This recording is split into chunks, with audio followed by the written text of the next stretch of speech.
सामाजिक कार्यकर्ता रविंद्र पाल मुखिया का उद्देश्य गांव में विकास कार्य करना। शिवपुरी, दियर, नई बस्ती, बलिया, उत्तर प्रदेश के सामाजिक कार्यकर्ता रविंद्र पाल मुखिया ने बताया कि उनका मुख्य उद्देश्य अपने गांव में विकास कार्य करना है। वह अपने गांव के लोगों की जिंदगी में सुधार लाने के लिए काम करना चाहते हैं। विकास कार्यों के लिए प्रतिबद्धता है। रविंद्र पाल है। हमारे पिताजी का नाम स्वर्गीय श्री राम पाल मुखिया जी हैं। जी सर, देखा जा रहा है कि आज शनिवार है और आप काफ़ी लोगों को देख रहे क्षेत्रों में जो भी आपके दरवाजे पे आ रहा है, ताकि आप सामाजिक क्षेत्रों से जुड़े रहते हैं। असल में देखिए, हम एक छात्र राजनीति से हैं। एसी कॉलेज के छात्र राजनीति में थे हम, और उसके बाद पिताजी का सेवा करते रहे, छात्र राजनीति करते रहे। पिताजी हमारे स्वास्थ्य विभाग के कर्मचारी थे, और उनके मरने के बाद उपरांत में हमको मृतक आश्रित में नौकरी लगी।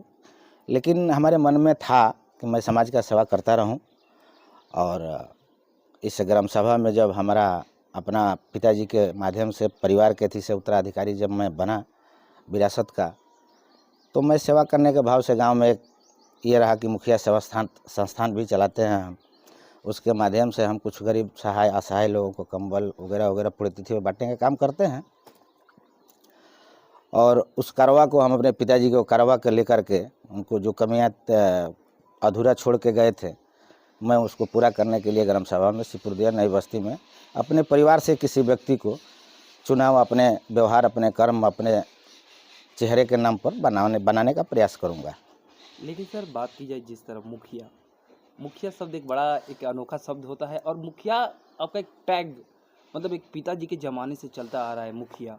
पिताजी बचपन में जब हम लोग सुने हैं, अब पिताजी के माध्यम से चाहे अन्य समाज के बारे में, कि लोग बताए कि आपके पिताजी बहुत तेज थे, बहुत होनहार थे, पढ़ने लिखने में बहुत तेज थे, तो उनको लोगों ने मुखिया शब्द, श्री राम पाल मुखिया नाम है, लेकिन उनको लोग मुखिया शब्द से उपाधि दिए और मुखिया शब्द कहने लगे। तब से मुखिया शब्द ही कहलाए। मरने के बाद भी हम अपने पिताजी के नाम पर, चूँकि उन्हीं का बेटा हैं, तो उन्हीं के नाम पर जीने का प्रयास कर रहा हूं, उन्हीं के रास्ता पर चलने का काम कर रहा हूं।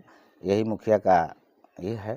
सर, बात की जाए शिवपुर दियर नंबरी में सबसे बड़ा समस्या क्या है, और किस मुद्दे को लेकर आप कहीं ना कहीं राजनीतिक में अपने परिवार को, लोगों को आगे लाना चाहते हैं? देखिए, शिवपुर दियर नई बस्ती हमारे जो ये ग्राम सभा है, उस पर गंगा उस पार से आकर के यहाँ कुछ प्लाट करके, कुछ कबला खरीद करके, कुछ इधर उधर करके लोगों ने बसा है। हमारा गाँव 3 गाँवों में बटा है। ग्राम सभा शिवपुर दियर नई बस्ती का मौजा अभी तक नहीं है। राजस्व हमारे गाँव ग्राम सभा का नहीं कटता है। सबसे पहला तो ये है कि हम लोग आखार में, हमारा घर है, हम आखार मौजा में बैठे हैं, मेरा घर आखार में है, लेकिन ग्राम सभा शिवपुर दियर नई बस्ती है। लेखपाल कोई भी काम होता है, लेखपाल आखार मौजा का होता है, जनाड़ी का जनाड़ी में होता है, नगवा का नगवा में होता है। और पानी का हमारे यहाँ निकास, चूँकि ग्राम सभा का राजस्व नहीं कटता है, तो ग्राम समाज कैसे पता चलेगा? तो हमारे गांव में राजस्व का ज़मीन नहीं है, पानी का बहुत दिक्कत होता है, नाली का। आज भी हमारे गांव में पानी का बहुत बड़ा समस्या है,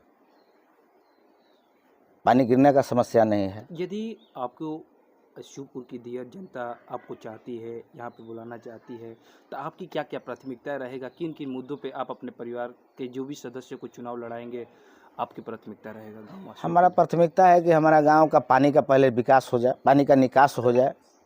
पानी का कहीं ज़मीन लेकर के पाट में एक जगह से तो निकलेगा नहीं। बहुत बड़ा ग्राम सभा है हमारा, मतलब पानी पे पहला प्राथमिकता। पानी पर, हमारा नाली पर, पानी पर, और जो रास्ता का जो पानी कहाँ गिरेगा? हर लोगों का रास्ता पर पानी गिरता है। अब हमारे गांव का मलहटोली है, मलहटोली का पानी गिरता है उधर, तो वहाँ जगह नहीं है, दूसरे में गिरता है। आए दिन कहीं ना कहीं विवाद होते रहता है पानी के लिए। तो आपकी प्राथमिकता रहेगी? प्राथमिकता हमारा सबसे पहले पानी का निकास का रहेगा।